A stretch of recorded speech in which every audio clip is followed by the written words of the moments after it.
দৰং জিলাৰ অন্তৰ্গত খাৰুপেটীয়া ৰাজীৱ ভৱনত সম্বৰ্ধনা অনুষ্ঠান।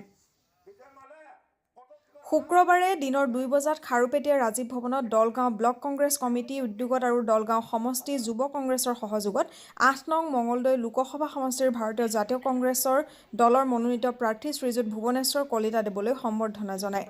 সভাত অসম গণ পৰিষদৰ ৬ জনকৈ পঞ্চায়ত সদস্যই কংগ্ৰেছত যোগদান কৰে।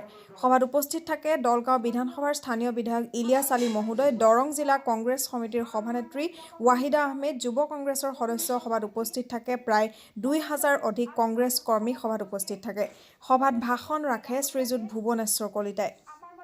এই নিৰ্বাচনটো আমাৰ ৰাজ্যখনৰ লগতে মঙলদৈবাসী ৰাইজৰ কাৰণে অত্যন্ত গুৰুত্বপূৰ্ণ নিৰ্বাচন আৰু এই নিৰ্বাচনে এক দিক নিৰ্ণায়ক নিৰ্বাচন হ'ব।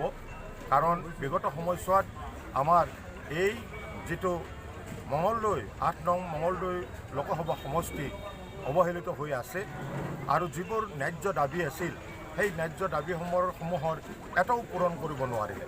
যদিওবা ৩টাকৈ কাৰ্যকাল ভাৰতীয় জনতা পাৰ্টীৰ ইয়াৰ পৰা সাংসদ আছিলে, কিন্তু সেই সাংসদসকলৰ অৱহেলাৰ কাৰণে বিগত সময়ছোৱাত ইয়াৰ যিবোৰ সৰ্বাংগীন উন্নতিৰ কাম, উন্নয়নৰ কাম সেইবোৰ সম্পূৰ্ণভাৱে বিফল হৈছে।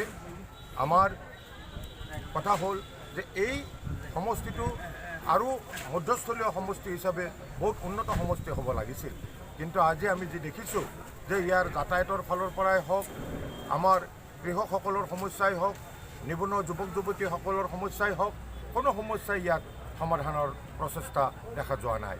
আজি আমি যদি সাংসদ নিৰ্বাচিত হওঁ আৰু এই সমষ্টিৰ পৰা মই নিৰ্বাচিত হ'লে মই এই যিবোৰ ন্যায্য দাবী সেই ন্যায্য দাবীসমূহ পূৰণ কৰাৰ কাৰণে মই সকলো প্ৰকাৰৰ প্ৰচেষ্টা চলাম। বিশেষকৈ এই মঙলদৈ লোকসভা সমষ্টিৰ সৰ্বাংগীন উন্নয়নৰ কাৰণে মই কাম কৰি যাম আৰু যি ৰেল সংযোগ মঙলদৈ সমষ্টিক ৰেল স্বীকাৰ কৰিব নোখোজে আৰু তেওঁলোকে তাক গাপ দি ৰাখিব বিচাৰিছে। চৰকাৰীভাৱে যি আজি প্ৰতিবেদন দাখিল হৈছে NSSৰ প্ৰতিবেদন, সেই প্ৰতিবেদন তেওঁলোকে গাপ দি থৈছে। কাৰণ সেই প্ৰতিবেদন ৰাইজৰ সন্মুখলৈ আহিলে তেওঁলোকৰ স্বৰূপ উদঙাই দিব।